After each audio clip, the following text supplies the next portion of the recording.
Hello children, today we will talk about different types of shapes that are being used in maths.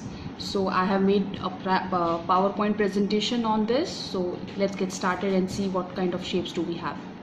So the first kind of shape that we have here is a square. Know that this is a square. So a square is a figure, it's a kind of polygon that has all the sides equal.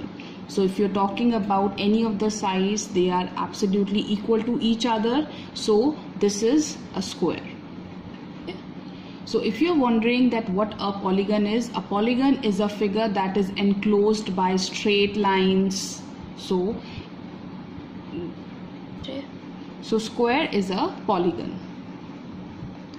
The next type of figure we have here is rectangle. So a rectangle is a figure that has the opposite sides equal. So if you're talking about the length of the rectangle, they will be equal, and the breadth of the rectangle, they will also be equal. That means the opposite sides will be equal. So the third type of polygon that we have here is a triangle. So a triangle is a figure that is enclosed by three sides. So a triangle can be of three types. Like we divide mostly the triangle on the basis of its sides, on the basis of its angle. So on the basis of sides, if we are talking about, the triangles will be equilateral triangle, scalene triangle and isosceles triangle. And on the basis of angles, if we divide the triangles, then they will be right angle triangle, obtuse angle triangle and acute angle triangle. The fourth type of the polygon here is rhombus. So you must be wondering, what is the difference between square and rhombus? Yes, in rhombus also all the sides are equal, but the only difference between square and a rhombus is that in square all the angles will be 90 degree, but in rhombus it is not compulsory. So as you can see, all the angles need not be 90 degree. That is the only difference between a rhombus and a square. The next type of figure is a parallelogram. So as you can see, the opposite sides. The next type of figure we have is a parallelogram, in which, as you can see, the opposite sides are parallel to each other.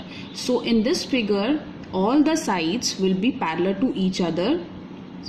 The next figure that we have here is a parallelogram. So as you can see, the opposite sides of a parallelogram are equal and parallel to each other. Similarly, opposite angles are also equal to each other. The next type of figure that we have here is a trapezium. So a trapezium, there is only one condition, that one pair of the opposite sides are parallel to each other. They need not be equal to each other, but they have to be parallel to each other. There is no any other condition apart from this condition. So the last figures that we have here is, the blue one is a pentagon. As you can see, a pentagon is a polygon that has 5 sides, and the yellow one is a hexagon. Hexagon means it has 6 sides. Similarly, and figure with 7 sides is a heptagon. Figure with 8 sides is octagon, with 9 sides it is nonagon, and with 10 sides it is decagon. Hope you have learned about different kind of shapes that we normally use in mathematics. Thank you so much for watching. Have a nice day.